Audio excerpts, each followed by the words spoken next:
Affiliated Society, as well as a graduate student at NYU in sociology. And you are here for the Bourgeois Revolution from Marx's point of view. First of all, I'll introduce Platypus. There's a website up on the board, platypus1917.org. We are a group devoted to asking questions about the history of the left. We do public fora, reading groups, publish a monthly open submission newspaper, and film screenings at different campuses in Chicago, Toronto, New York, Philadelphia, Boston, Princeton, Frankfurt, Kingston, LA, etc. And in New York, specifically at NYU, the New School, and Hunter. I will advertise now really quickly at the NYU at the end of the month, on the 31st.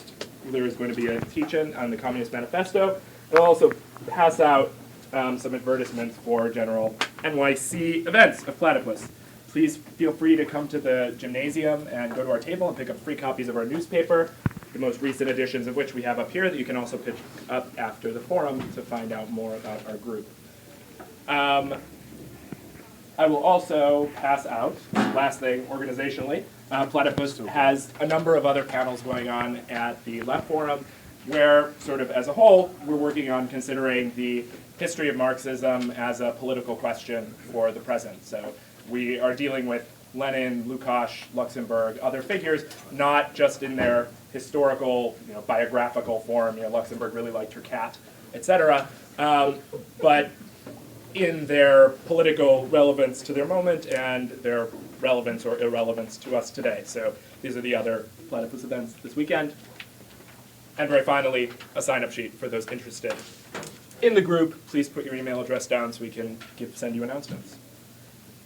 Okay, Bourgeois revolutions. I was really going to resist, but I did want to just give the oldie but goodie joke about Zhou Enlai, the Chinese communist, who, when asked what he thought about the legacy of the French Revolution, said it's too early to tell, especially with the politics in the Middle East currently and the kind of analogies to 1789, 1848, 1989, et cetera, that come up from nearly every corner right now. The bourgeois revolutions are maybe in some ways more relevant than they seem to have been for a while, but also perhaps more obscure. So I hope the panel today is going to kind of look at what relevance the bourgeois revolutions had for Marx in the 19th century and what relevance they might have for us today, what tasks of freedom are still with us.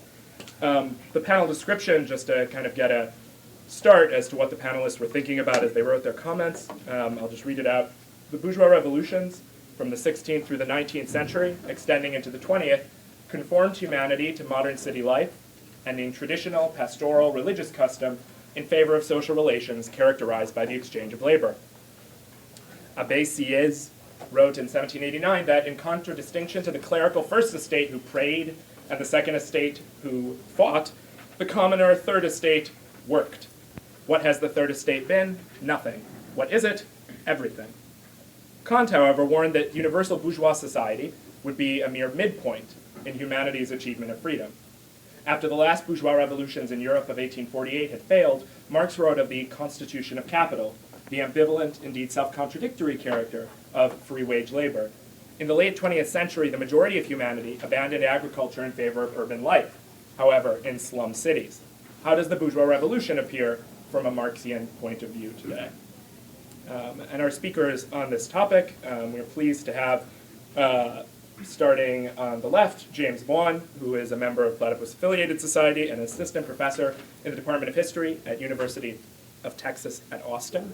We have Richard Rubin, who is also a member of the Platypus Affiliated Society and a self-described professional bourgeois intellectual.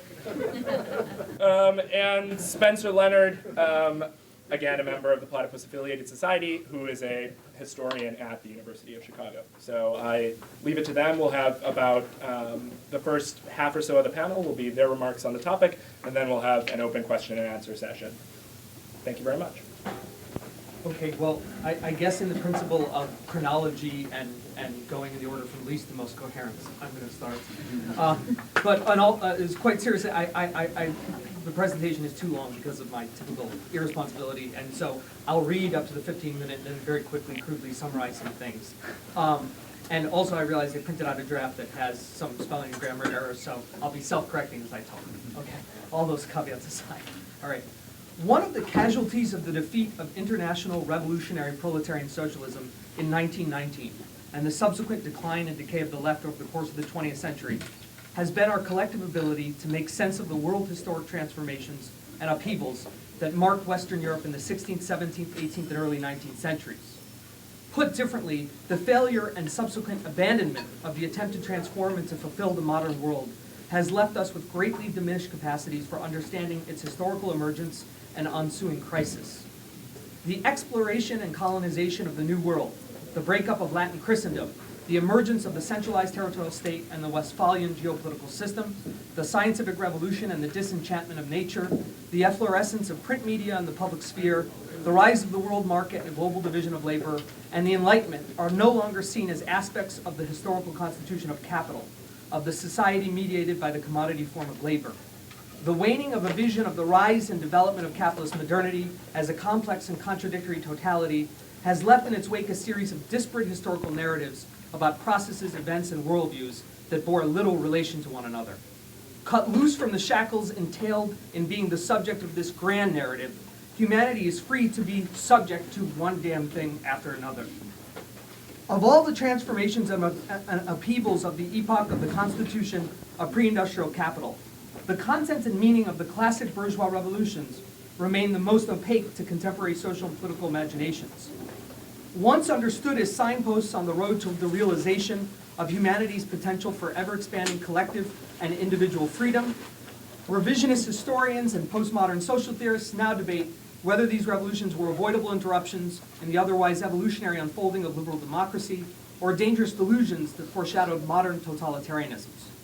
While each of the classic bourgeois revolutions, including the Dutch Revolt, the English Civil Wars and Interregnum, the Glorious Revolution of 1688-69, the American Revolution, and the French Revolution of 1789, have been the subject of ceaseless historical debates and revisions, their opacity in the present moment, most importantly, their opacity to the contemporary left, stems not from these ongoing controversies, but rather from the fact that they were the moments when emergent bourgeois society self-consciously attempted to realize the potential for human emancipation contained within the crisis and breakdown of traditional agrarian society and the rise and development of the commodity form of the exchange of labor. In undertaking these attempts, the increasingly self-conscious bourgeois revolutionaries of 1572, 1648, 1688, 1776, and 1789 transformed the Atlantic zone of Western Europe and North America into the most advanced global region of pre-industrial manufacturing and commercial capital, with unparalleled degrees of civic freedom, religious toleration, and public debate, and with heavily rationalized and centralized states wielding vastly enhanced revenue-raising capacities. It was in this bourgeois revolutionary zone that the urbanization and proletarianization of humanity and the erosion of custom and caste-based forms of social organization advanced the deepest and furthest during the 17th and 18th centuries. And it was here that bourgeois civilization was driven into contradiction and crisis with the emergence of the modern society of industrial capital in the 19th century, the growing inadequacy of liberalism and democracy as forms of mastering social dynamics, and the rise of the left in between the 1792 to 1794 radical Jacobin phase of the French Revolution and the development of proletarian socialism in the 1840s. Put differently, it was in this zone that history most clearly posed the task of reformulating the modern project of advancing social freedom. And it was here that Karl Marx and his collaborator Friedrich Engels took up that task in the lead up to and during the European revolutions of 1848, which represented the final point in the long arc of the classical bourgeois revolutions that commenced with the revolt of the Dutch burghers against King Philip II of Spain in 1568. But from its very inception in the banquets and barricades of France in February, the revolution of 1848 was pressed forward by the extension and radicalization of bourgeois right in the social democratic workers' demands for universal suffrage and the right to work. The bloody repression of the Paris proletariat in the June days of 1848 ultimately paved the way not only for the defeat of proletarian socialism, but the unraveling of the liberal democratic achievements won following Louis Philippe's abdication and the establishment of the Second Republic. An age of reaction settled in across Europe as Louis Napoleon erected the Second Empire on the carcasses of the bourgeois and proletarian socialist revolutions of 1848. It was in and through the events of 1848 that Marx and Engels took up the project of the self-clarification and transformation of the modern project of freedom. They did so through recognizing the need for and ultimately formulating what my platypus colleague Chris Cutrone calls a philosophy of the history of the left. Quote, "For Marx was not a socialist or communist so much as a thinker who tasked himself with understanding the meaning of the emergence of proletarian socialism in history," unquote. Chris continues, quote, "Marx was not simply the best or most consistent or radical socialist, but rather the most historically and hence critically self-aware.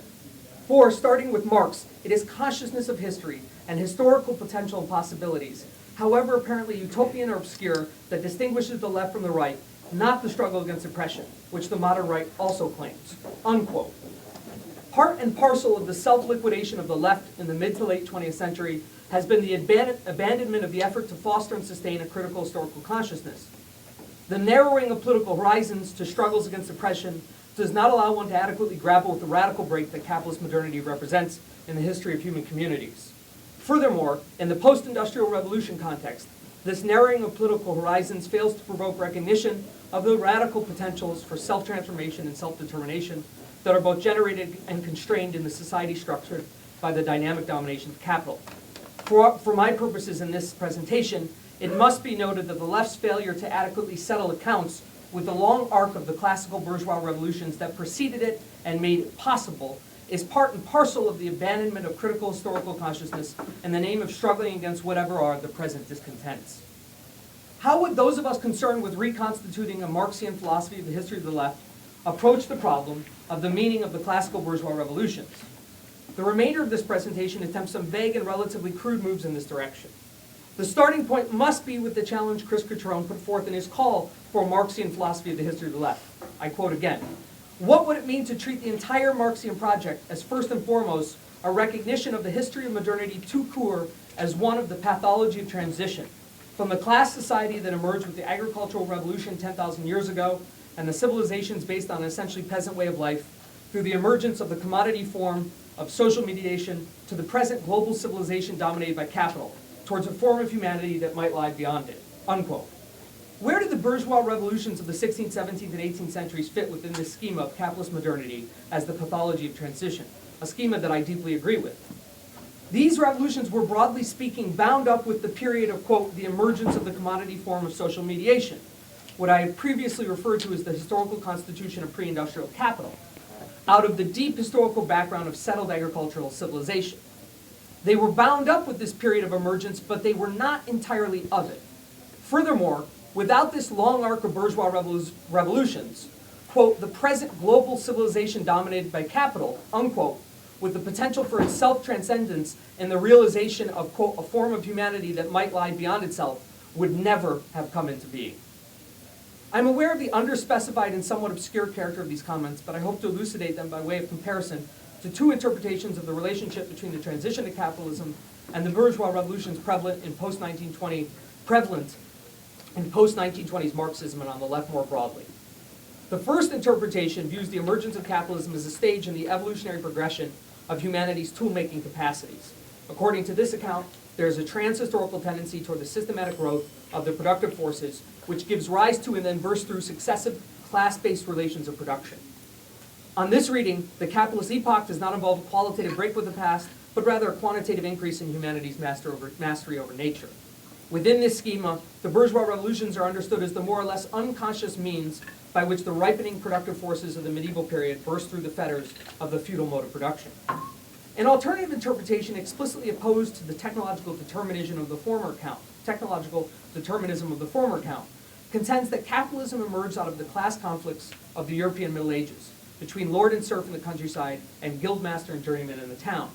These conflicts gave rise to a population of increasingly free urban dwellers that eventually burgeoned into expansive commercial and manufacturing interests that allied with broader social forces to politically transform and overthrow the feudal fetters of monarchy, aristocracy, and priestcraft. This latter account is a far more historically adequate interpretation of the transition to capitalism and the outbreak of the bourgeois revolutions. The class division of settled agricultural society into direct peasant producers and various exploiting strata certainly gave rise to struggles between the oppressed and their oppressors. And the conduct and outcome of these struggles in the late Middle Ages was no doubt an element in the emergence of commodity-determined society. That said, many post-war adherents of the class struggle interpretation construe the rise of the bourgeoisie within the womb of feudal society as the motor force driving the transition to capitalism in the service of their exploitive interests. On this reading, the bourgeoisie undertakes bourgeois revolutions in order to replace one set of social relations organized around the extraction of a surplus from the direct producers with another set. Such an account fails to grasp the radical divergence of capitalist modernity from all other forms of social organization, as well as the fact that the dynamic of social domination under capital is not reducible to the exploitation of the working class. Furthermore, its exclusive focus on the rise of the bourgeoisie and the assertion of its interests blinds this approach to the manner in which this class itself is the product of far broader transformations in every aspect of social organization. In opposition to both of these accounts, I would like to take up as my point of departure for understanding the emergence and the development of the commodity form of labor, as well as the classical bourgeois revolutions that were bound up with it. Marx and Engels' famous dictum in the Manifesto, that class struggles between exploiter and exploited end, quote, either in a revolutionary reconstitution of society at large or in the common ruin of the contending classes. In fact, taking into consideration both the historical narrative of the emergence of bourgeois society contained in the Manifesto, as well as the accounts of primitive accumulation developed by Marx toward the end of the first volume of Capital, I would insist that the rise of the commodity form of social mediation was the product of both the common ruin of the contending classes of late medieval Europe and the revolutionary reconstitution of society at large. During the 14th century, the European variant of settled agricultural life entered into the throes of a deep crisis during which the customary form of feudal social organization suffered utter collapse. Over the course of more than a century of unprecedented famine, plague, peasant revolts, and aristocratic warfare, and in the absence of any great traditional agrarian empire that could have contained the effects of this crisis, no more Western Roman Empire, the tripartite caste system of those who fight, those who pray, and those who work began to give way to anarchy and barbarism. And in zones of settlement across northwestern Europe, large populations were divorced from both their means of reproduction and their conditions of servitude, the double-sided process of proletarianization or the emergence of free wage labor.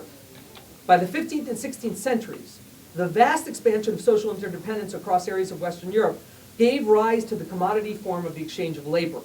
What is crucial to grasp is that the increasing prevalence of the social relations of exchange was not the result of the assertion of the interests of the rising bourgeoisie, but rather a product of the total breakdown of traditional agrarian society and the total reconstitution of every form of human sociality.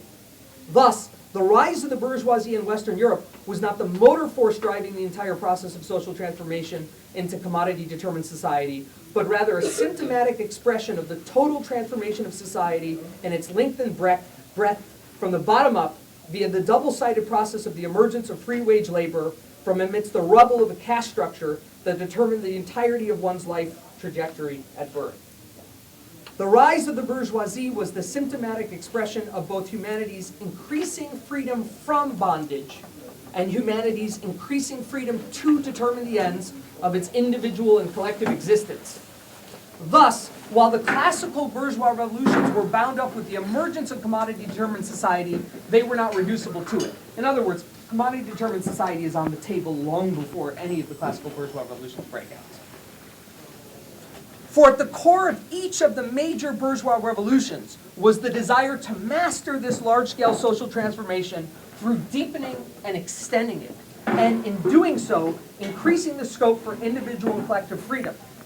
And to the degree to which elements of the bourgeoisie were at the forefront of the epoch-making politics of the Dutch Revolt, the English Commonwealth, and the French Revolution, it was because the emergence and advance of the bourgeoisie was bound up with and expressive of humanity's struggle for increasing emancipation and self-determination in the 17th and 18th centuries.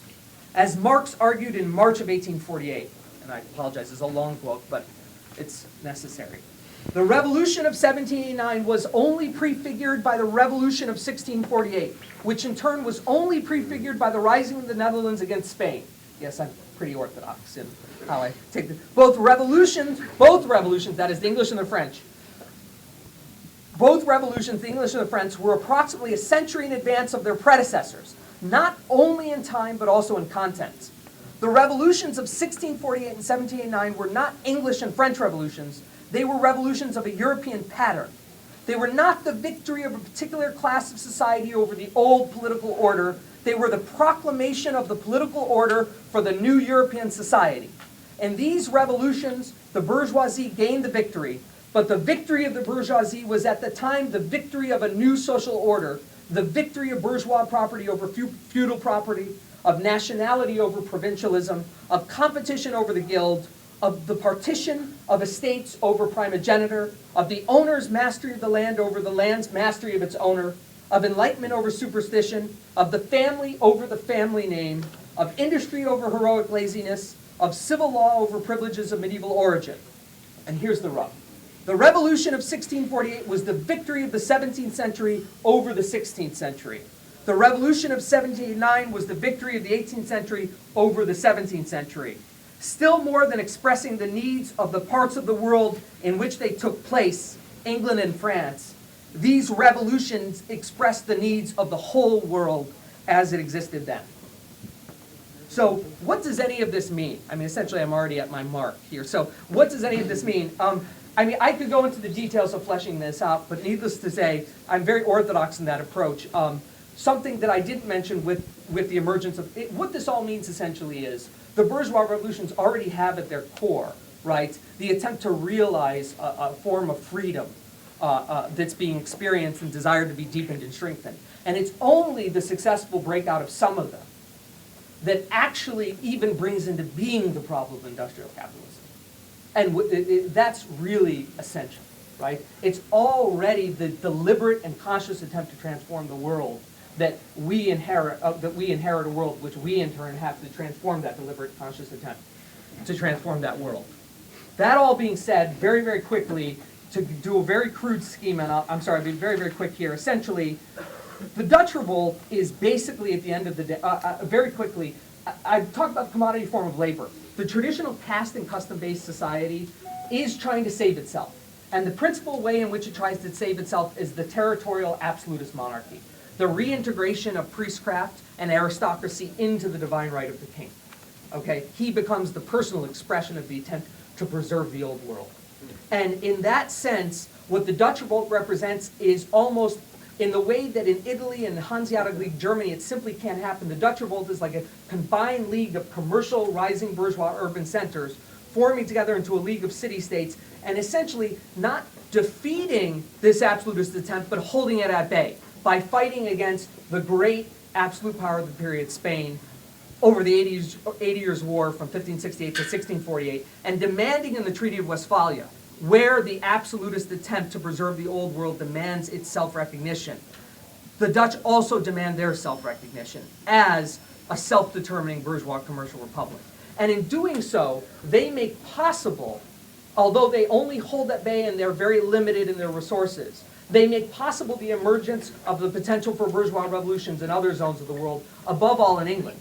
And it's in between 1641 and 1689 in England that an even deeper level of proletarianization gives rise to an even more radical bourgeois revolution, which pushes forward even more centralized, powerful state, really the first fully unified capitalist state in the way the Dutch weren't. And immediately takes over the Dutch, and unlike holding the system at bay, it sends ripple effects throughout the entire world.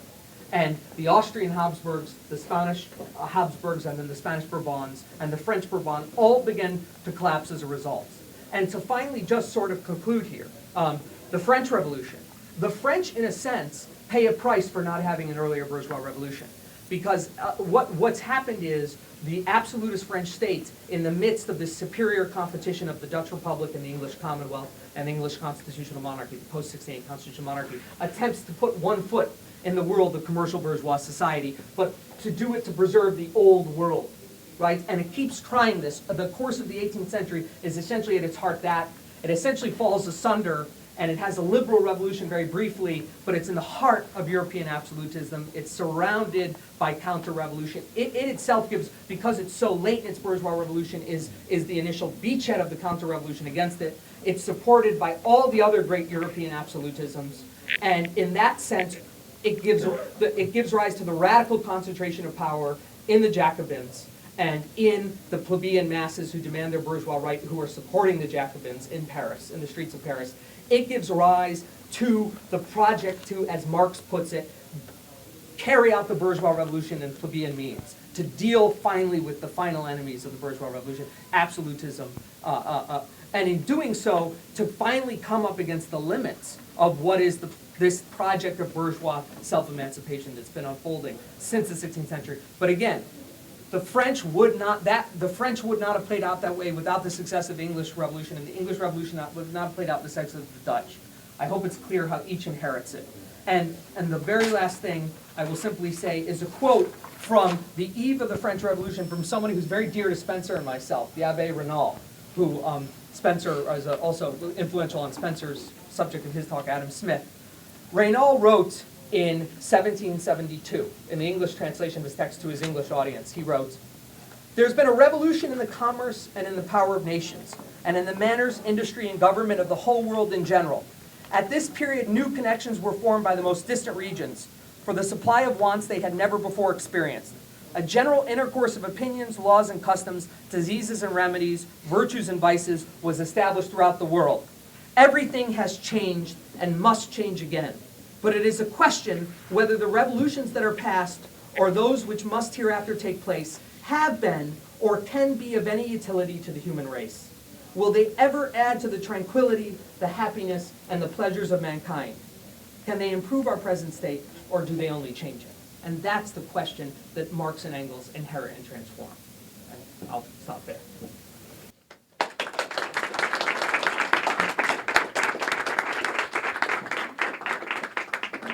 Okay, next we have Richard Rubin.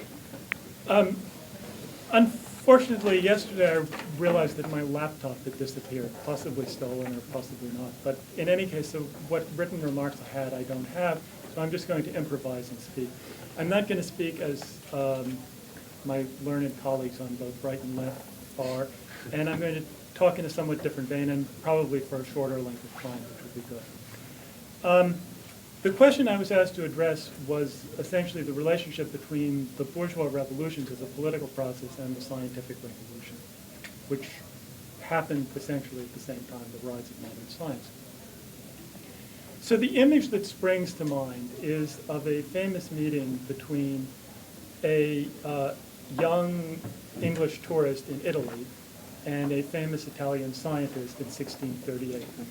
The young English tourist, who turned out to be a great writer, was John Milton, and the famous Italian scientist was Galileo Galilei. And it happened at a villa at Arcatri in a suburb of Florence. This image, by the way, has inspired several 19th century romantic paintings and literary figures as diverse as Walter Savage Landor in his Imaginary Conversations, and Dan Brown, author of the Da Vinci Code, Angels and Demons, in which they both figure as part of an Illuminati conspiracy.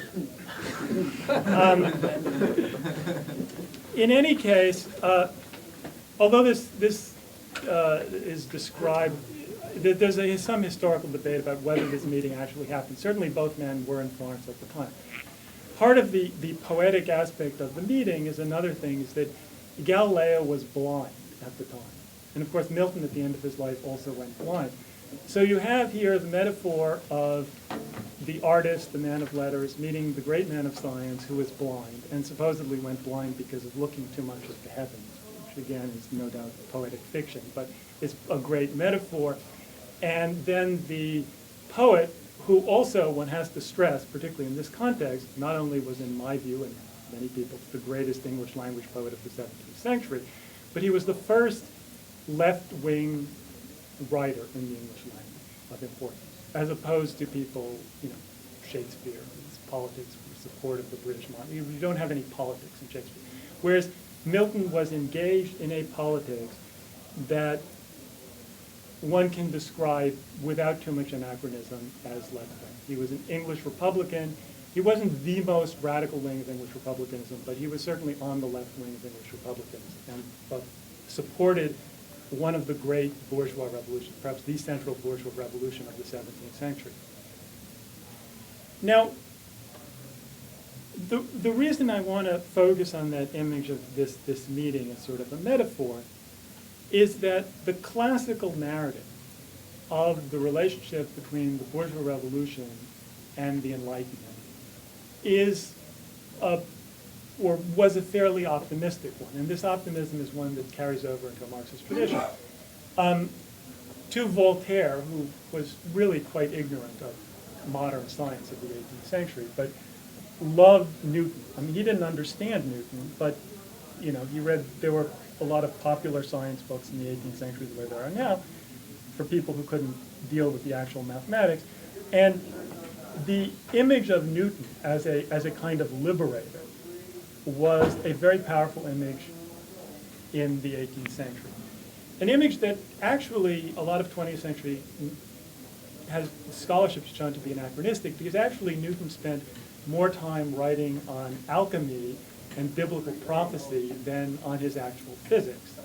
And you know, people want to ignore one aspect and focus on the scientific aspect. But they were both, at least in Newton's mind, connected. And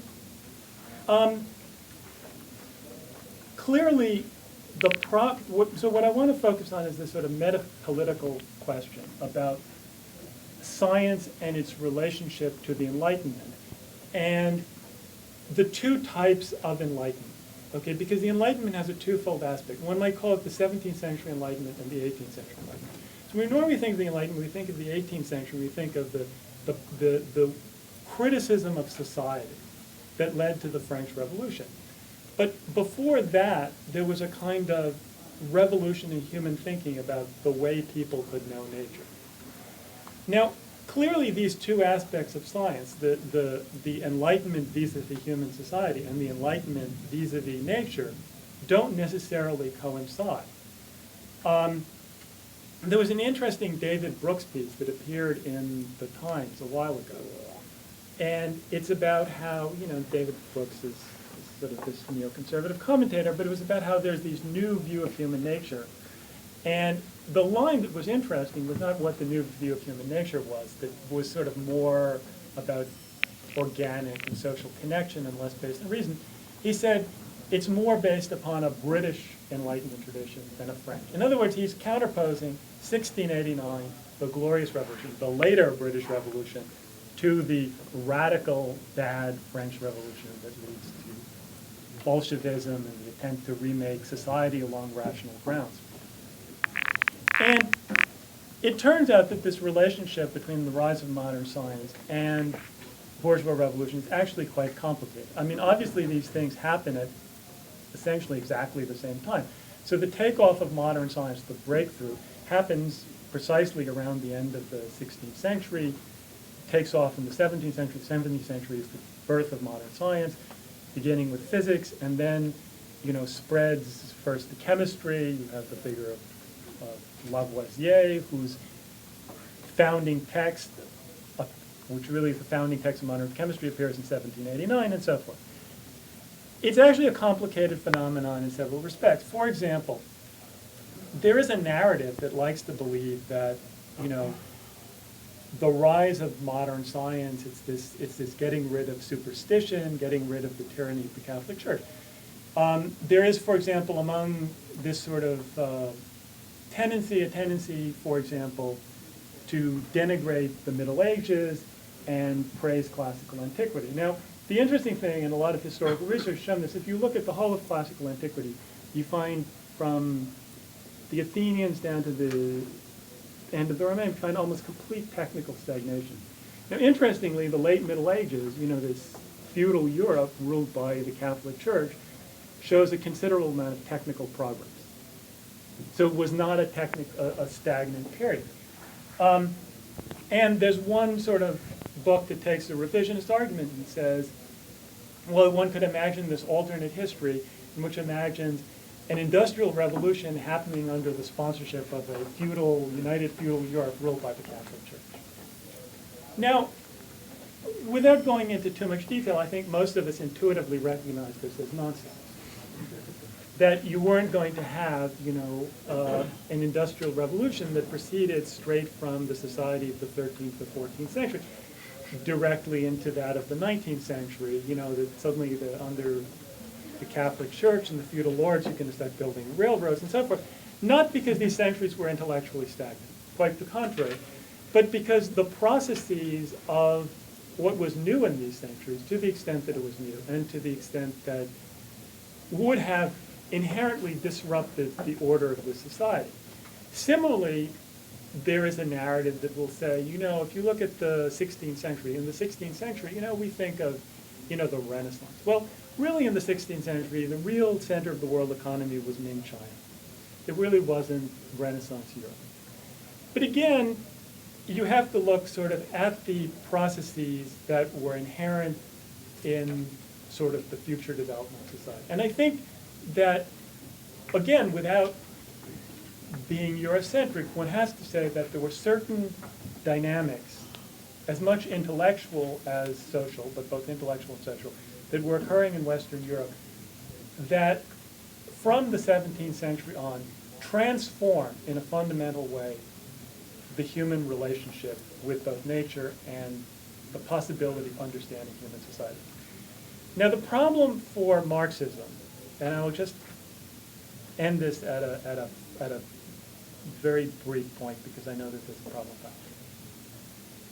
The classical Marxist narrative understands Marxism as sort of the highest development of the Enlightenment, as part of this scientific mastery of nature. In other words, it is the mastery of nature turned inward.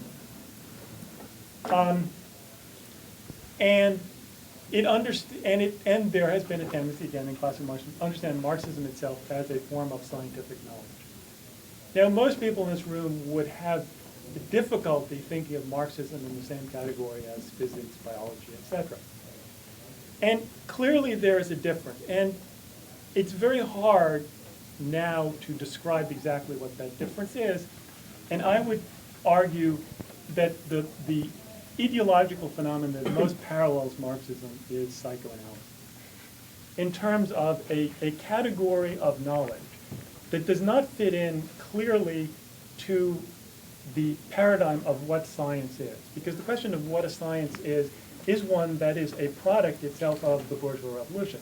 And for example, the metaphors of science themselves, such as natural law, such as the notion of scientific revolution, are drawn precisely from a bourgeois social life. There's a huge amount of historical scholarship on this. And so we live right now at a historical moment where Marxism is at a low ebb, where, for example, notions that would have been popular in the mid-20th century of psychoanalysis or the attempt to link psychoanalysis and Marxism are also at a low ebb, where science is itself has an ambivalent ideological status, and one that has been divorced from this classical optimistic view. So science is under attack from two ways. On the one hand, it's under attack from a kind of crazed, know-nothing right. People who don't want to attack evolution, climate change, whatnot. And there's an increasing hostility from the right, a rise of religious fundamentals, towards natural science and towards its neutrality. At the same time, it's also been under attack from a, quote, left that is highly skeptical of the value of many aspects of technological civilization, which I think somewhat simplistically they conflate with the way that technology is tied into capitalist social development. And so, you have the disaster in Japan, which is partly a natural disaster, but obviously you have the image of, nuclear reactors leaking. You have the prospect now, when we speak about the relapse of humanity into barbarism, that human beings now actually probably have the capacity to actually destroy their own species, so that the failure to accomplish socialism might not only plunge humanity into barbarism, it might just be the end of our species. And there is a fundamental attack, for example, from a certain postmodern direction, on the notion of science itself. So you had, for example, the famous Sokol hoax, in which Sokol wrote this sort of pseudo-pomo piece that was published in a prestigious journal, and he said, well, I just wrote it, this garbage, and this was destroyed. And so that's where I'm going to leave this, because I know that there's a shortage of time. But I want to emphasize that from a kind of metapolitical view, understanding the interaction between these two types of knowledge, the outward knowledge of the natural world and humanity's place in the natural world and the forces of nature, and understanding society in the sense of being able to transform it for the true liberation of human beings, are both integral to the project of socialism. Because socialism, just in an obvious sense, depends upon the belief, modern socialism, that humanity's rising understanding of nature gives it the power to master nature and the powers of nature sufficiently so that human beings, by exploiting nature, do not have to exploit other human beings. I'll leave it at that.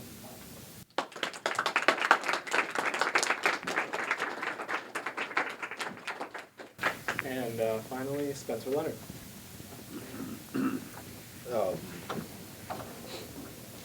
I'm grateful to be going last and hope to draw momentum from my two comrades. I'm going to go very quickly here because I've got a lot to say. If, as Chris Catron maintains in the most recent issue of the Platypus Review, the fates of liberalism and socialism have been indissolubly tied since 1848, even if their connection is extremely fraught. And if, as he also maintains, Marxism was the attempt to transcend the antinomy inherited from the bourgeois revolution of individual and collective freedom, of liberalism and socialism, then the first question that must be addressed is not the statement's accuracy or validity, but its obscurity. For to raise the question of Marxism's relationship to liberalism is already to draw attention to the potential for regression endemic to capitalist modernity and the realization of this potential in our time. To displace that issue, Marxism regards itself as hostile to liberalism, as if either could be said to exist. Marxists are bourgeois revolutionaries, and Marx himself was a bourgeois intellectual, not a classical bourgeois thinker like Rousseau, Diderot, Kant, and Hegel, whom he so greatly admired, nor a vulgar bourgeois thinker like the post-1848 liberals, John Stuart Mill and Frédéric Bastiat, but a bourgeois thinker nonetheless. Like his immediate precursors, Saint-Simon, Fourier, and Proudhon, Marx was a thinker, albeit a critical one, of industrial socialism, itself the mature form of capitalism, the construction of which had been the task of the classical revolution. In its highest expression, perhaps we might say Proudhon, pre-Marxian socialism expressed a sort of absolute bourgeois consciousness, characterized by a synthesis of the great streams of British political economy, German idealist philosophy, and French revolutionary politics. In attempting to grapple with this socialist consciousness that combined within itself all streams of freedom thinking, Marx undertook not to oppose his own categories and concepts to socialism or to the classical thinkers to whom Proudhon and the other socialists were indebted, but to grasp socialist thought critically as the historically specific consciousness of a transitional social form. And here I refer back to James's talk. This to facilitate the working through and realization of socialism's intrinsic contradictions, and thus to complete the revolution first begun by humanity's emancipation from traditionalism. For as was clear to Marx and Engels even prior to 1848, with the French Revolution, the fraught and seemingly intractable question of liberalism's relationship to socialism, and thus of social transformation itself, had become the true object of a potentially new kind of politics. As Engels wrote after an international gathering of radicals in London, organized by the most radical wing of the Chartist movement, when English people, French people, and those Germans who take part in the practical movement but are not theoreticians nowadays talk about democracy and the fraternization of nations, this should not be understood simply in a political sense. The connection of most insurrections of that time with famine, the significance which the provisioning of the capital and the distribution of supplies assumed already from 1789 onwards, the battle cry of the revolutionary armies, guerre au palais, paix aux chaumières, war to the palaces, peace to the cottages, du pain, du fer, du cour, bread, arms, and courage. These and 100 other obvious details already prove how greatly democracy differed at that time from a mere political organization. To this gathering, it is clear that the Constitution of 1793 and the Terror originated with the party which derived its support from the insurgent proletariat, that Robespierre's overthrow signified the victory of the bourgeoisie over the proletariat. The French Revolution was a social movement from beginning to end, and after it, a purely political democracy became complete absurdity. The whole European movement today is the second act of the revolution, only the preparation for the denouement of the drama which began in Paris in 1789 and now has the whole of Europe for its stage. It is time in our cowardly, selfish, beggarly epoch to remember Marat and Danton, Saint-Just and Babeuf. If that mighty epoch, these iron characters, did not still tower over our mercenary world, then humanity must indeed despair. In the years following 1848's failure to work out the final consequences of the democracy of 1793, Marx renewed his project of the imminent critique of bourgeois society, begun with his critique of socialism. This took the form of the critique of political economy, understood not simply as economics, but as bourgeois society's attempt to recognize itself, as the intellectual site within which the bourgeois revolution that arrived in 19th century socialism could most distinctly be grasped and critically appropriated. That is, for Marx, political economy was, from its first clarification of the stakes of the English Civil Wars to the left Ricardian theorization of labor politics, a struggle for philosophy, for self-consciousness of the age. The critical appropriation of political economy is thus Marx's claim to inherit the entire struggle for historical consciousness in mankind's own struggle for self-emancipation. Marx is no more an economist than were the classical political economists whose work he completed and rendered scientific. This fact alone is obscure to Marxists today. Philosophically naive, if not vulgar themselves, Marxists nevertheless believe Marx to have criticized Smith as a liberal utopian committed to a theology of perfectly functioning markets in the hidden hand, that's David Harvey, or as an intellectual defender of bourgeois class interests, Alex Kalinikos. What eludes them is that in an important sense, Marx has no criticism of the sort of either Smith or the entire classical political economic tradition. Marx critically appropriates political economy in order to be adequate to it. As the implicit language of bourgeois consciousness, political economy demanded to be worked through, to learn the language of the future by translating it back into the language of the past. By the mid-18th century, the revolution pressed for by the great 17th century economists had borne fruit and reached a crisis. This was the moment of Adam Smith, whose key contribution Marx identified as his recognition that labor alone is the ultimate and real standard by which the value of all commodities can at all times and places be estimated and compared. Marx celebrates Smith's achievement as follows. It was an immense step forward for Adam Smith to throw out every limiting specification of wealth-creating activity, not only manufacturing or commercial or agricultural labor, but one as well as the others, labor in general. With the abstract universality of wealth-creating activity, we now have the universality of the object defined as wealth, the product as such, or again, labor as such, but labor as past objectified labor. The self-consciousness of his epoch, Smith grasped what was essential about the social transformations through which he was living.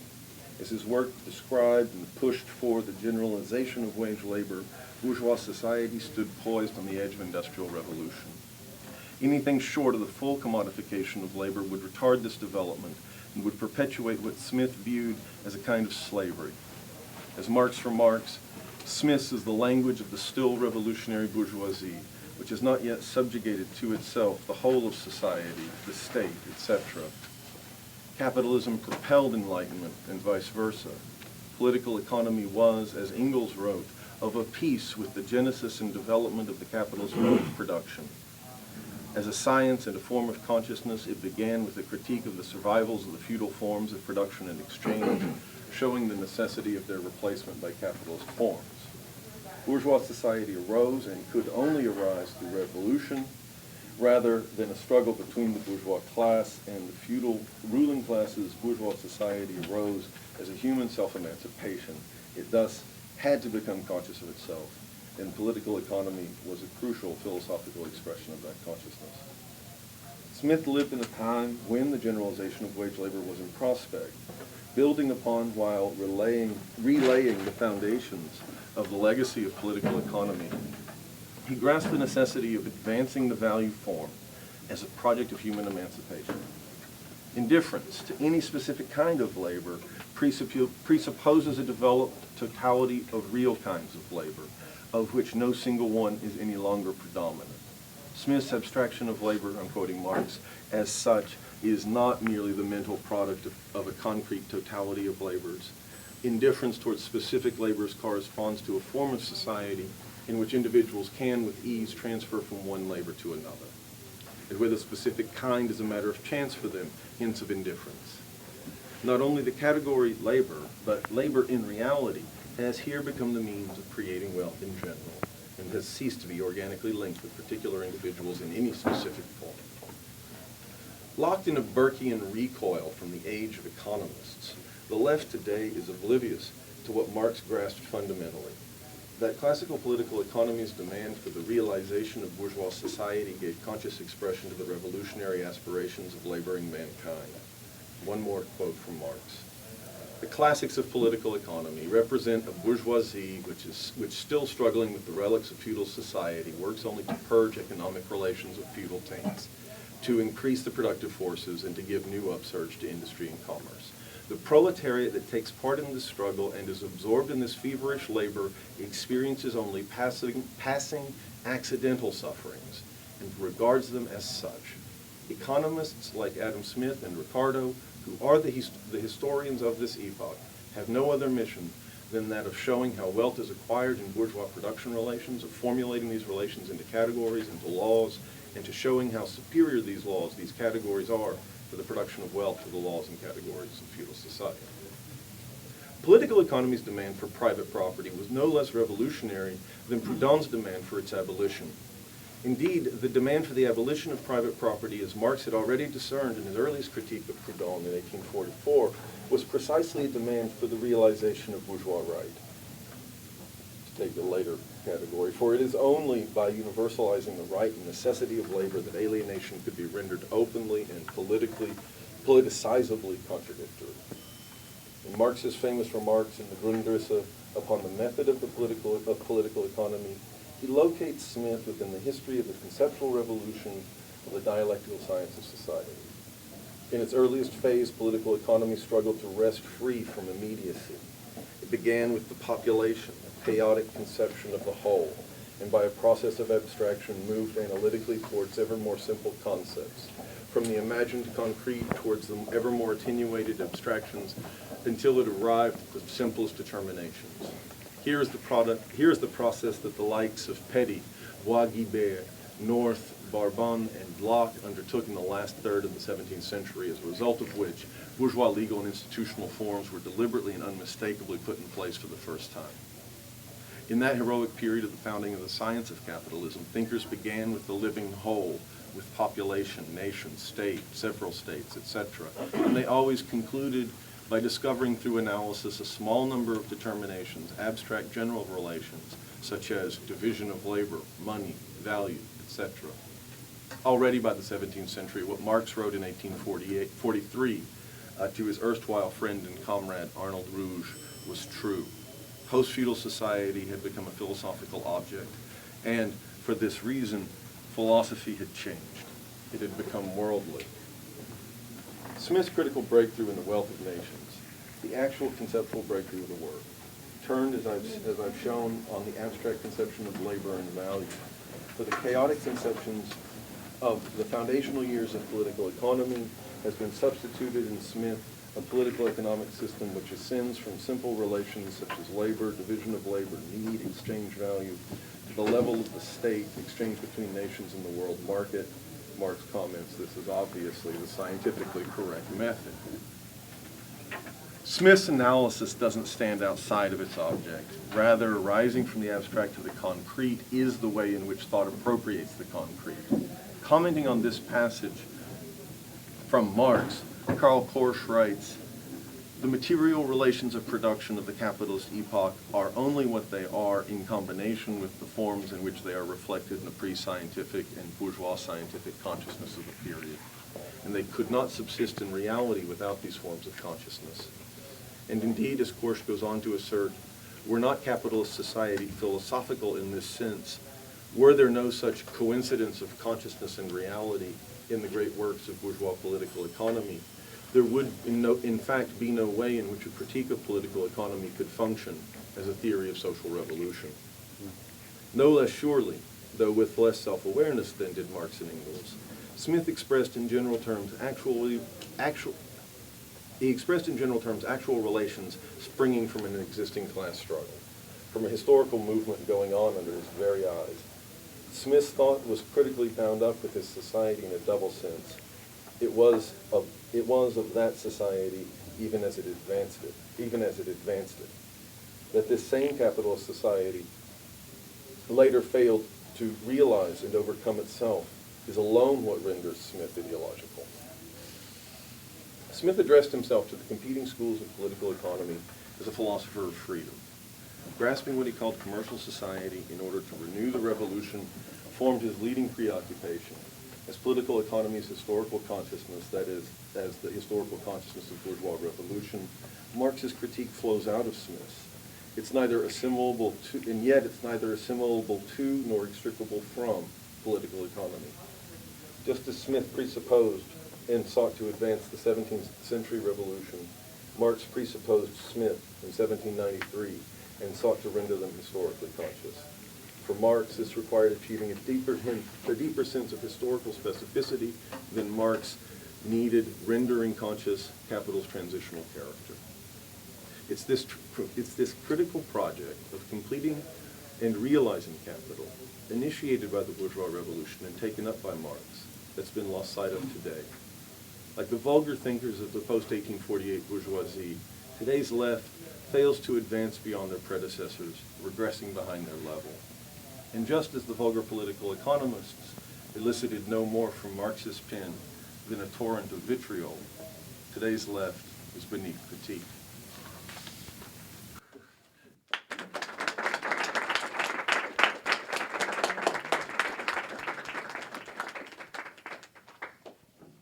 Okay, so I think we're just going to open up the floor. So maybe we'll collect 2 or 3 kind of questions for the panelists, and then they can kind of fire back with thoughts. So over here and over here. Larry Lawrence, chairman of the John Brown Society. I have dealt with, in my research, from the 19th century, the late 1700s and continuing the 1800s, there was an extreme anger on the part of the abolitionists. Not just Brown, but William Lloyd Garrison, Phillips, and the others, that the rulers of the United States had codified in the Constitution a support to slavery that violated the Declaration of Independence. Brown, when he went to Harper's Ferry, wrote a new Constitution, and we just found, we believe, although the final word has not been written, a new Declaration of Independence. So we existed in a period from the French Revolution with Gracchus Babeuf up through Brown and the people in 1848, a contradiction that I think was very strong. I'm not criticizing the comments that people made, particularly the final gentleman who captured the essence of the political economy of Marx. But I want to just clarify and move it a little bit forward. Remember that William Lloyd Garrison burned a copy of the American Constitution in Boston in 1854 because he saw that as a slave owner's document. Or should we get a couple more questions? My question actually relates to Larry's as well. James, in your presentation, the one bourgeois revolution that we didn't care a lot about was the American Revolution. So I was just kind of wanted to generally raise that to the panel about, speak a little American Revolution, and especially now that it's been described as some degree of slave owner's revolution. is this related, or should we maybe? I think it's related. I mean, since the topic of the American Civil War has been broached, I think it does beg the question of the fate of the bourgeois revolution after its moment of great failure in 1848. I mean, one thing that I think would be very clarifying is how you view the opening and broadening of the struggle of proletarian socialism, or at any rate, how bourgeois politics continues, albeit in ever-increasing forms of crisis after 1848. Within the First International correspondences to the American Civil War, as well as afterwards. Well, I just was going to make a comment about the, first of all, I think the American Revolution was in that sort of spectrum among the more conservative of those revolutions, I would argue. Certainly a lot more conservative than the French. Second of all, the Constitution itself had at the time, in many respects, a conservative character, both vis-a-vis concessions, obviously, to the slaveholding South, and also just in terms of the role of federal power. Also, you could say that the Constitution had a conservative element, the Bill of Rights a progressive element, and that the contradictions of that period were really not worked out till the Civil War, and even not then, because you still had the denial of actual equality to black people, the civil rights movement, and so forth. And I think that it's interesting now in terms of the Tea Party and the fetishization of the Constitution. You know, there was an article, I think it was in the New York Review of Books, about how relatively recent that is. I'm not saying that the Tea Party really has anything to do with the United States Constitution, but I think that both the fetishization of the Constitution is, in a way, culturally significant, because what the Tea Party is doing, although it has nothing to do with it, is impersonating, by its name, by the fetishization of the Constitution, the imagery of the bourgeois revolution, even though it's a purely reactionary movement that has nothing to do with those earlier movements. And I think that's an interesting phenomenon. I mean, it's interesting stylistically in terms of what it says about where the left is, not in terms of any real political connection. In other words, I'm agreeing with you. I'm just pointing out the stylistic paradigm and how it's appropriated. Because I think, I mean, for example, in the 60s, you had people like Abbe Hoffman dressing up in revolutionary period costume. Now the people who do that are right-wing Republicans. I mean, that says something actually about the imagination of the left and the way the left has actually ceded a political memory to the right, which just parodies them. That's just my comment. Can I jump on? Sure, please. Go ahead. I just want to, the question, I'm sorry, I didn't catch your name. So, and I'll just to combine the two if I could and kind of talk around them slightly, which is just to say, just to add on to Richard, the slaveholding element of the American Revolution is a deeply reactionary element. And the reason why it is important to emphasize its deeply reactionary character is because even though the Glorious Revolution arguably much more speeds up the advance of the slave system than the American Revolution, there is not, at the birth of the Glorious Revolution, an advanced critique of slavery. And there is, at the birth of the American Revolution, it's there in the consciousness in a way that makes the failure to abolish slavery there much more reactionary than the speed up of slavery at the Glorious Revolution. Now, all of that being said, the American Revolution is simply the unfortunate result of the failure of Britain to have a revolution. That is to say, that's what was on the table in the 1760s and 70s. And essentially the way that this is avoided is to be pushed off as a colonial revolt. And in being pushed off as a colonial revolt, the deep character of the ways that the Southern plantocracy and, very importantly, New England mercantile capital are so ensconced in the slave system for their subvention, for their support, abolishing the slavery and fighting a war against the British Empire, rather than being a battalion of reinforcement for British radicals in the metropolis throwing their own oligarchic state over. Having to make that decision is the deep background of the character of that. And just to give you a specific reference, Franklin actually raises the issue that we can't do this. And the problem he sort of lazily says is essentially, well, it's economically, it can't be well off. Remember, Lancashire, there hasn't been the revolution in Lancashire, there hasn't been the Midlands, the Industrial Revolution, that is, we're in the move from sugar not so great to cotton not yet so great. And Franklin thinks this can't possibly last. And this is not a defense. This is to say Franklin abandons his own bourgeois revolutionary consciousness, which is to say not to allow history simply to play out beyond the back of the actors, but to consciously map. He says, well, it will die out. There's no way this will last. He doesn't vision Lancashire Midlands, the fact that it's going to have a rebirth, right? And that is not by way of apologia for Franklin. That is to say that he very consciously makes up the decision to give that up. But I'm just trying to provide the context of the fact that it's essentially this the most backward provinces of the British settler empire, essentially, that wanted to be a battalion of revolution in the metropolis, having to become a defender of colonial independence, and in that context, slavery being put in. And I promise I'll say this is the last thing I'll say. Very interestingly, the only real sense I've seen of this being captured is when Marx and the Correspondence Committee of the First International delivered to Charles Francis Adams in London the congratulation to Lincoln on his re-election.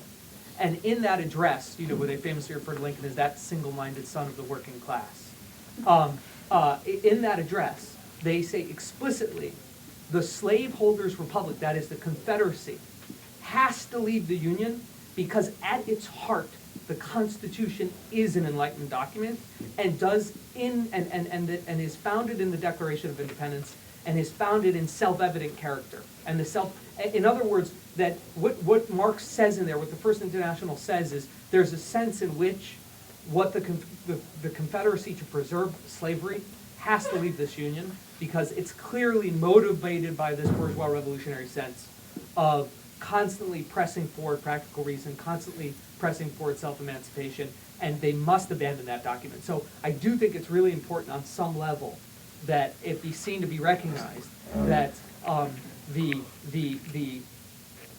slaveholders' Republic of Richmond thought it necessary to rewrite the Constitution. In other words, somebody said to me, well, you said John Brown rewrote the Constitution. And I would only say the thing you must put next to that is that in Richmond they felt the need to write a new Constitution. Why didn't they just keep the Constitution? Why didn't they just keep the Declaration of Independence and the Constitution?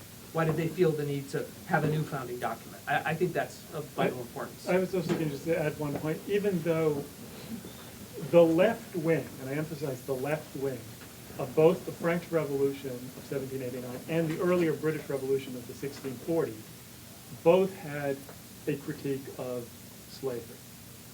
So there was an element, therefore, so that even though the rise of modern capitalism greatly intensified the slave system and made it the worst form of slavery in human history, there was also within the radical bourgeois tradition a critique, both of the abolitionists, of course, in the 19th century, but going back earlier, up to the 17th century.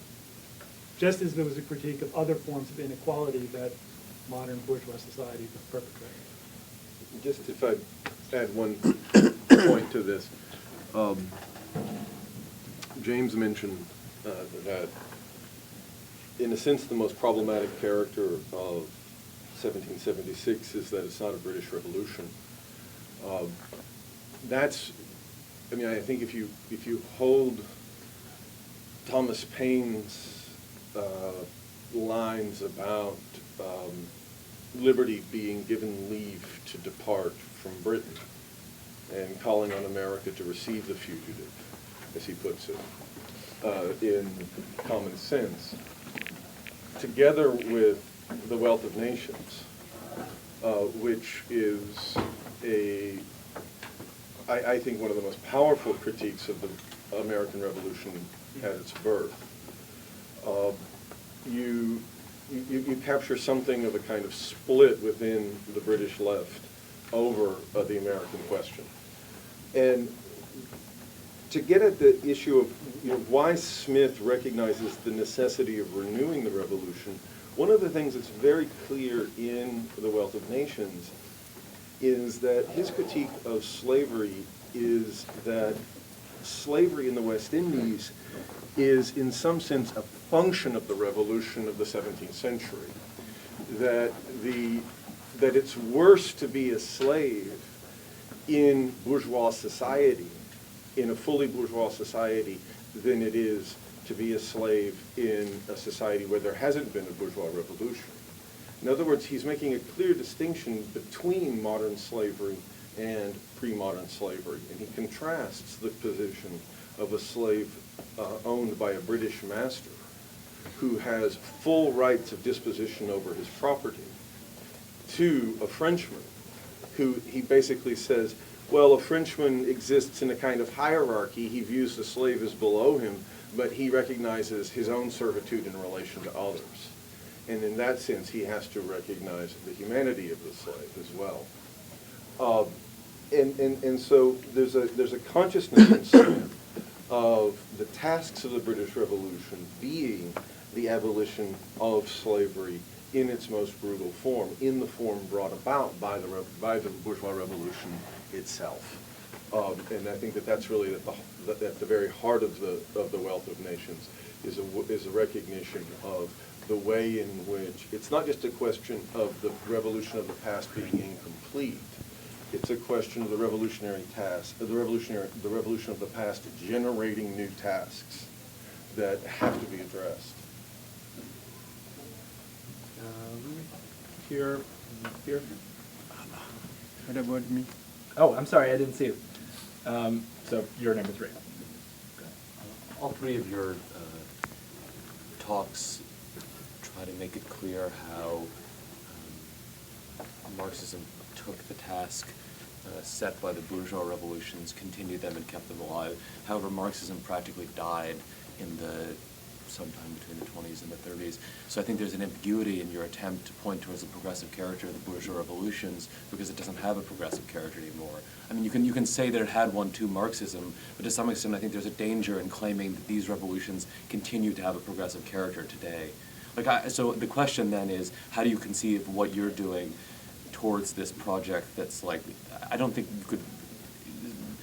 you wouldn't sensibly claim and go around that these revolutions have like life today. I mean, the Tea Party example does this perfectly. It explains the life of the bourgeois revolution, which is yahoos wearing idiot hats, making nonsensical demands on a document written 300 years ago. So how does your research and your criticism relate to these projects that is, if not dead, then half dead and very close to death?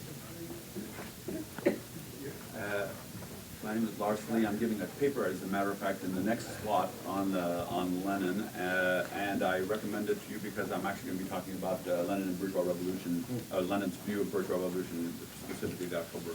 So if you're interested in bourgeois revolution, take a good look. But I wanted to go past, focus going past what the very interesting papers were talking about Marx in the 1840s and so forth to 19th century politics, the rest of the 19th century pre-World War I. And the rise of a concept which might be called the bourgeois revolution without the bourgeois. And what I call also a maxim by Karl Kautsky in the 1890s where he says, socialists are better friends of democracy than the Democrats are. And I think that is just a historical fact that one of the best things for liberalism from 1850 to 1914 was in fact the rise on the socialist left of Marxism, of orthodox revolutionary Marxism. And the reason for this is, on the one hand, almost immediately after the Communist Manifesto was written, the bourgeoisie started not to be supporting bourgeois revolutions, and this was quickly recognized by Marx and Engels, so that very soon that they sort of said, if you want these freedoms which we need to continue with the emancipation of the working class, you need to get some of these liberal things by yourself if the bourgeois won't do it. So, and that finds its expression finally in the Bolshevik and Kautsky-ish view of 1905 as a bourgeois revolution led by the working class. The reason that they were doing it was to, especially in Russia, was a place where the idea of bourgeois revolution, of course, bourgeois democratic revolution, I should say, was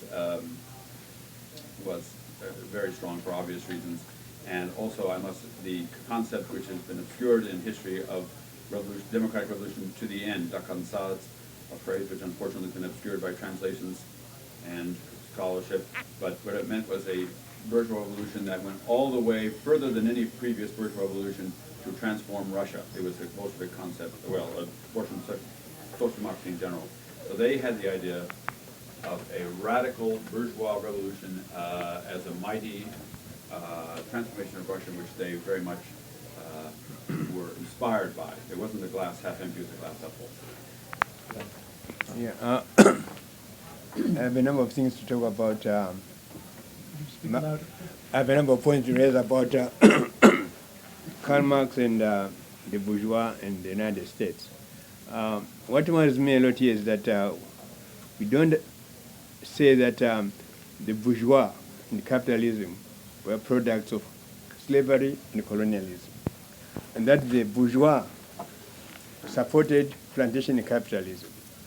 Okay, so that to this very day, the United States, which is a bourgeois product, is maintaining neocolonialism, is maintaining plantation capitalism in third world countries. So they're maintaining that. I mean, what do you think about that situation? Yeah, okay, I'll respond to the last one, although people other side would probably be better. I think several things have to be distinguished. Obviously, there's a connection between the rise of capitalism and the plantation economy. So the plantation economy of slavery and the plantation economy was an integral part of world capitalism. That's true, quite true. However, for example, during the U.S. Civil War, from the Emancipation Proclamation onward, there was obviously a fundamental difference between the Northern Union armies, who represented the Northern bourgeoisie, and the Southern plantation class. I mean, and particularly vis-a-vis the question of chattel slavery, which is different from the question of racial equality, but it's nevertheless a fundamental point. I don't think that capitalism, the question of the relationship of capitalism to colonialism, the exploitation of the rest of the world, is complicated. I don't think that capitalism in general is inherently connected per se to the plantation economy. That's a separate question, which I'll leave to the people on the side. I wanted to address the question of the gentleman with the glasses, because it actually speaks more to my point. My topic was actually the broadest topic, and it really didn't have to do per se with Marx. But it does have to do with, in a sense, the problem of Marxism in the 21st century. The relevance of this question about the nature of the bourgeois revolution, and the reason why it's not a historical question, is that to understand the modern world and the way the modernity is fundamentally different from pre-modernity, you have to look at two fundamental aspects of modernity. One is the triumph of capitalism as a global system. And the other, which is parallel to and separate and connected to it, but different, and perhaps the more obvious, is that we live in a highly industrialized technological society. So the more obvious aspect of modernity, the thing that everybody notices, actually is the rise of modern science and the way modern science has transformed the world and modern technology, which are somewhat separate. And in that respect, science and technology can actually serve an ideologically obscuring function. And particularly now with the left at a nadir. So, I mean, I think that it's only in the last 20, 30 years you have a kind of neo-primitivism on the left. The sense that maybe the problem is not capitalism, it's modernity to core. And what I was addressing or trying to address is that to look at those questions, to look at what freedom means, how we imagine freedom, is really to interrogate the question of both the bourgeois revolution, which introduced a modern notions of freedom. There were pre-modern notions of freedom, but this is the modern notion of freedom. The notion of a universal freedom for all human subjects is a product of the bourgeois era. And the possibility of human liberation from the domination of other human beings is fundamentally dependent upon the question of science and technology. Because science and technology are the preconditions for the possibility of socialism. You know, there's this famous line of Lenin about socialism equals Soviets plus electrification, which is an oversimplification. But the idea, if you look at it, is Soviets meaning a political form of human freedom, and electrification meaning a level of technological development that makes possible certain political forms of human freedom. Because certain political forms of human freedom would not be possible without a certain technological development. That's very good. I mean, the technology, was it as important to him, the question, was it as important to him as the development of the USSR in terms of in the face of an industrialized world? That he knew, didn't he know that the USSR, like later scholars, pushed very hard. Of course, I think only way too much, but toward the industrialization of the USSR, especially in the face of an industrialized world, and then again in the face of an industrialized Germany, Nazi Germany. So was it more that, or was he really looking at the interaction politically and socially amongst people? Well, I mean, first of all, Lenin and the Bolsheviks were hoping and expecting that the revolution would spread to the more technologically advanced parts of Western Europe. I mean, the question I was addressing was not just the question of building up industry, but the fact that the intellectual structure of Marxism is premised upon, it's so taken for granted that it's sort of embedded in the deep structure in the existence of a scientific revolution, in the freedom of human beings from certain types of religious, magical ways of thinking about the world, and fundamentally the idea that for socialism to be achieved, for human beings to live in a society of plenty where human beings don't need to dominate each other, there has to be certain levels of productivity, certain control over human beings over nature. And what fundamentally makes that possible is the scientific revolution. Now, the actual history is actually somewhat complicated. I mean, for example, what you find is that the original Industrial Revolution, in terms of the development of steam engines, happened on an empirical basis. The development of classical thermodynamics, however, the theoretical understanding of the nature of heat and energy, was stimulated by that empirical development, and it actually took place in France, not in England, where the Industrial Revolution happened.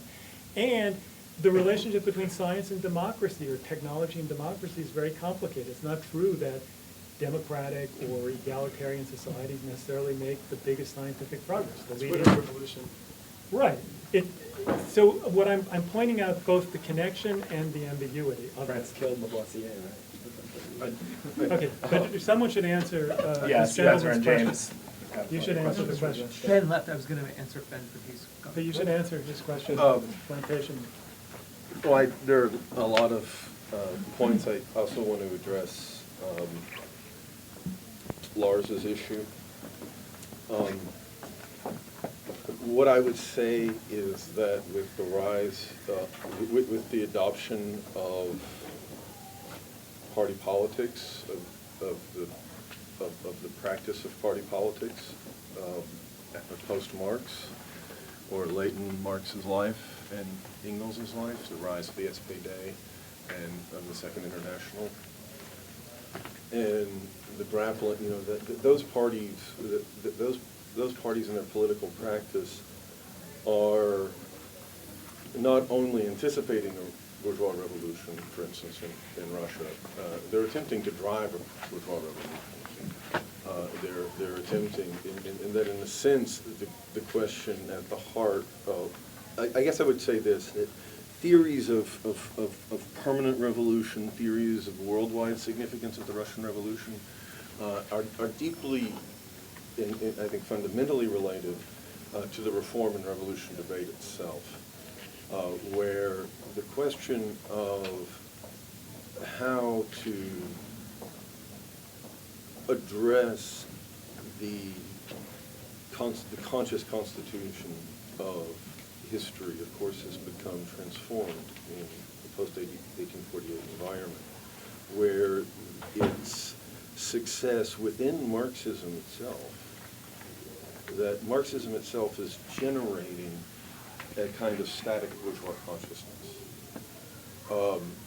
so that that Marxism's deepest struggle is going to be on the left within itself,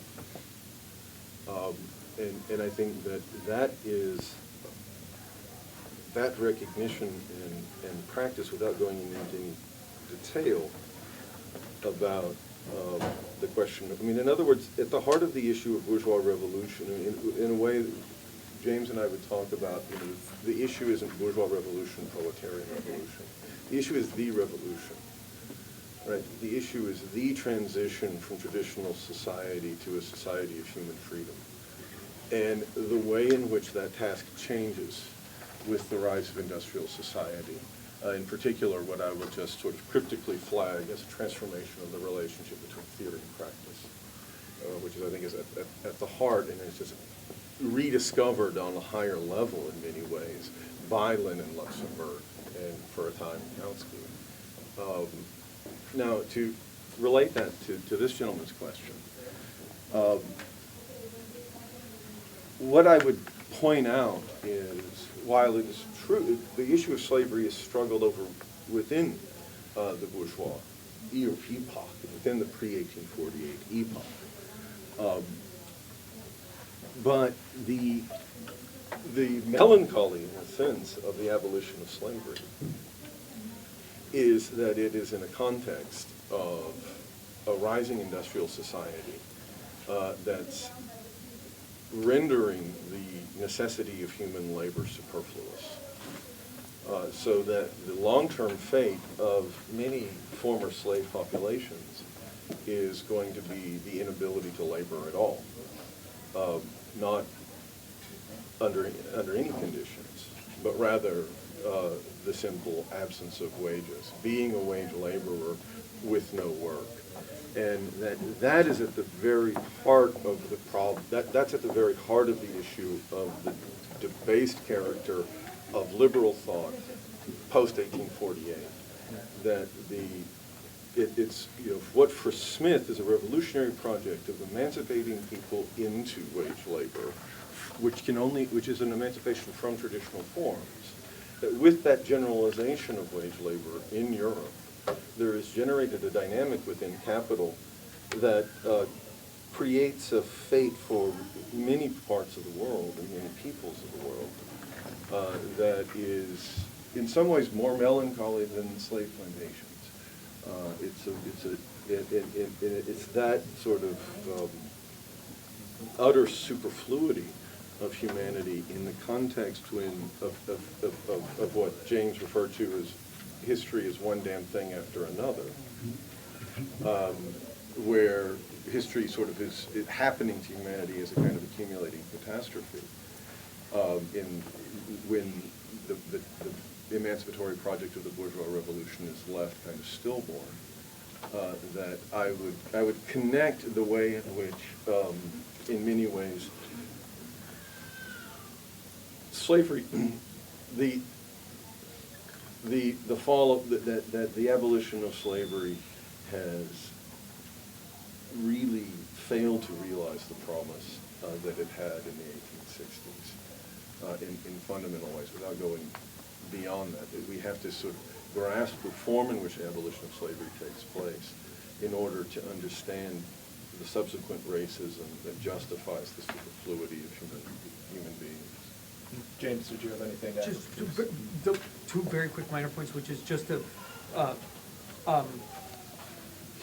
like what you said, Spencer, about the melancholy, its elimination. I mean, going forward. And I want to say something about going backward, cite melancholy too, which is to say that the form under which the actual abolition takes place, in other words, there are people like Franklin and Paine that want the abolition and want to talk about the abolition in terms of what is done with the abolished population, how are they integrated in our universal project of emancipation. The actual abolition that's undertaken, I mean, I encourage people to read the pamphlets of William Wilberforce. Where are the slaves? I mean, it literally is this entire thing about the corruption and licentiousness of the empire and how bad this is and the morality of it all, and we just be done with this, and and we'll be good evangelical saved people. And so, I mean, there's absolutely just abandon. I mean, clearly the deep historical consciousness of the actual conservative abolition that takes place, which buries the radical abolitionist movement beneath it, is just this is the dregs of humanity. We need to be done with them because they're corrupting us. That's the deep historical consciousness of the actual form of abolition that's achieved. In the context of the failure of the British Revolution of the mid to late 18th century, that's the one thing I want to say very quickly. And that's the kind of melancholy going before it. Ben, he's talking about the abolition of the slave trade. Sorry, abolition of the slave trade. Yes, Wilberforce. Obviously, abolition of slavery in Britain is much, much earlier than the abolition of the slave trade. Can I say one quick thing to Ben? Just about your question, Ben, about this. I'm going to dodge the whole Tea Party, this kind of stuff. But all I wanted to say was, I don't, about the progressive character of the bourgeois revolutions, I mean, for instance, somebody the other day, I don't remember who was saying something like, they did it, we can do it. I mean, I completely dismissed that as in any way relevant. I can put the question simply, are they still progressive? Or how could they still be progressive? To me... You can't have a bourgeois revolution now. No. Their usefulness to me is to say, to attempt to understand what the classical Marxist tradition was about, to attempt to figure out what failed there or what didn't fail or what was lost. I by knowing more about what the actual bourgeois revolution did, I come to understand things they take for granted, right? And they take it so much for granted that they've inherited and transformed something differently. That it's very, very hard sometimes to read certain things they say without trying to figure out what they take for granted about the prior epoch, if that makes sense. So to me, the thing that matters is just how I can, as a student of these people, can come to understand them better through understanding things they assume that I never even forgot, right? No one ever taught me, if that makes sense, right? Yeah. Maybe we should go to some more questions. There are a bunch. I saw this hand first, and then the gentleman here, and then here, and then here. We got four. Yeah. I mean, I just wanted to kind of concretize a symptom that seems to underlie our discussion, and potentially even the panel itself, like as a specifically historical symptom of our moment. That this kind of framework of, are you for or against modernity, for or against enlightenment, for or against capitalism, that on the one hand you have a kind of postmodern anti-modernism, you have religious fundamentalism that's a kind of anti-modernism, you have Cornel West yesterday claiming that this works into a kind of general framework that American democracy, though it has some of its good parts, is founded on lies. And then in reaction, I mean, in response to kind of event Platypus recently did, in like academic philosophy, you have a return to Hegel, you have a return to early modern bourgeois society, with the historical framework that's then consequently understood as the good parts about modernity are Enlightenment modernity, and we don't know what to do with the bad, but that's somehow out of the story of modernity. And so these frameworks of good or bad Enlightenment figure into how we conceive of these historical figures, that Adam Smith, if he's for capitalism, he's for kind of economic disparity, or then Marx, Nietzsche, Freud are anti-Enlightenment because they're masters of suspicion in Ricoeur's work. And what's interesting is that the way in which, to really look at it, even in early bourgeois thought, you see a kind of ambivalence about Enlightenment, about modernity. Sorry, Richard. I think Marx and Freud are clearly enlightened thinkers, and Nietzsche is more complicated. Sure. No. I mean, my general point is just to ask them the way in which this feeling of having to take a stance for or against Enlightenment or modernity or bourgeois society is like a symptom of now. That there was ways in which early bourgeois thinkers could have a more ambivalent or open-ended relationship to the potentials and setbacks of Enlightenment and modernity that now poses itself as us having to make a decision about what's the good thing, what's the bad thing, should we reject it, should we kind of uphold it. We've got 10 minutes for the next panel. Yeah, go ahead. Yeah, I have a clearer idea of what you guys think or what your view of bourgeois revolutions are than I do about Marx. So I'm trying to, in effect, cut to the chase. What are you trying to say about Marx's view of bourgeois revolutions? That it wasn't realistic, that it was overly optimistic? I don't, you know, what are you trying to say about it? Okay. Question? Yeah, I just, maybe this is kind of going to put another, this is like another take on the Marx question to a certain degree. So I'm forgetting who exactly coined the phrase, but somebody once referred to Marx and Engels as philosophes of the Second Enlightenment. So not like, it's Edmund Wilson, okay. And so I'm wondering, you know, we've kind of raised the specter of the kind of obsolescence of Marxism today. So I'm wondering what that then means about the ability of Marxism to be enlightening of the world in ways that it was in the 19th century for us today. Does Marxism still kind of serve this role as a second, you know, a kind of philosophy of the Second Enlightenment for us today as it stands? And what would it take to actually make a kind of philosophy of enlightenment that's adequate to our present moment?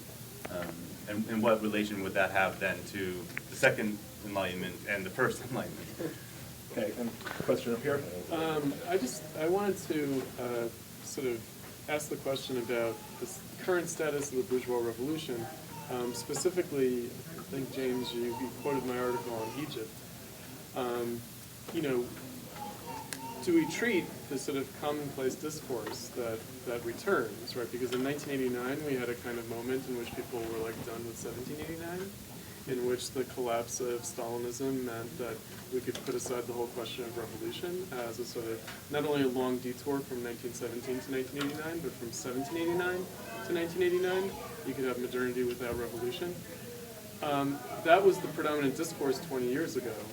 Today, when you see you know, uprisings in the Middle East, there's rather this notion of the return of 1789. Like, probably the very same people who were saying, okay, now we're done with 1789, are like, okay, we're back with 1789. So, you know, the question of the bourgeois revolution today, you know, as an open question rather than as something that happened 200, 300, 400 years ago. I wanted to sort of have you guys sort of speak to that before we end the Q&A. About 10 minutes, gentlemen, to address modernity. Okay, first of all, I wanted to go back briefly to the comment about slavery. I mean, what's striking about modern slavery of the last few centuries, as distinct from slavery that's existed for thousands of years, is that it happens within the context, A, of the capitalist world system, but also that it happens within the context of an industrialized world. In other words, that there's a direct connection between the slave as a human instrument and actual machines, not necessarily in that part of the world, that are part of this global system of capitalism. So, in other words, the industrialization of the world that offers freedom of people, ought to offer freedom to people, actually is enslaving people, both literally in the plantation economy and figuratively in the wage slaves of the metropolis. So that's the paradox of technological development, its possibility for freedom and its possibility for enslaving people, which is different from the slavery of classical antiquity or Egypt or whatever, which is basically an adaptation to the low level of productivity. In other words, it's a way of gathering a social surplus through the exploitation of human beings. I mean, with regard to the question of what Marx thought about the Bourgeois Revolution, it seems to me both of them were basically restating Marx's views. I was not doing so because I was actually addressing a separate sort of meta-political question, which is how does this notion of politics in general, emancipatory politics, whether bourgeois or socialist, fit into the question of the advance of science and technology. And I would say that the tragic character of our time is fundamentally the fact that we live in a period of political and cultural stagnation and regression, but of course technology continues to advance. So it's not as though the scientific technological aspect of modernity is going to stop, but it does so in a context that is ever more open to reaction, and that's the paradoxical moment we live in. And that's why I was emphasizing sort of the two-sided bifurcation of these two aspects of the Enlightenment. And that's not directly a problem that Marx faced, because that was not a problem in Marx's time. It's a problem of our time, unfortunately, and is a product, I would argue, of contingent historical political defeats in the 20th century, not a problem with Marx's understanding of reality. Gentlemen, right or left? Spencer, not to touch it, but I actually think you had the Egypt article quoted. Oh, yes, sorry. Yeah, no, that's fine. Well, if I could just pick up on Throw Spencer under the bus. something that Richard said and relate it. I mean, if we think about slavery now, you know, it's making a big comeback. And it's making a big comeback because, I mean, in the horrific aspect of it is the parents sell the children they love into slavery today.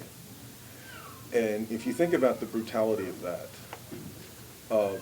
that this is the way in which parents can imagine a future for their children, is to sell them into slavery so that they end up in the Gulf, working as essentially concubines and maidservants in the houses of Saudi princes, then you get to some of what I was talking about in terms of the prevailing superfluousness of humanity today.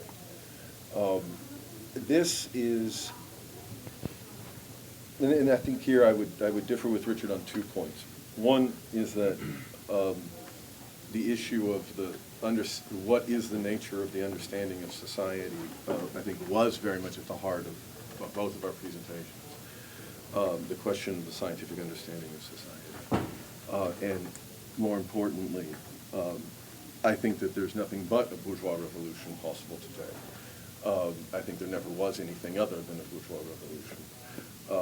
I think that it's a question of completing the one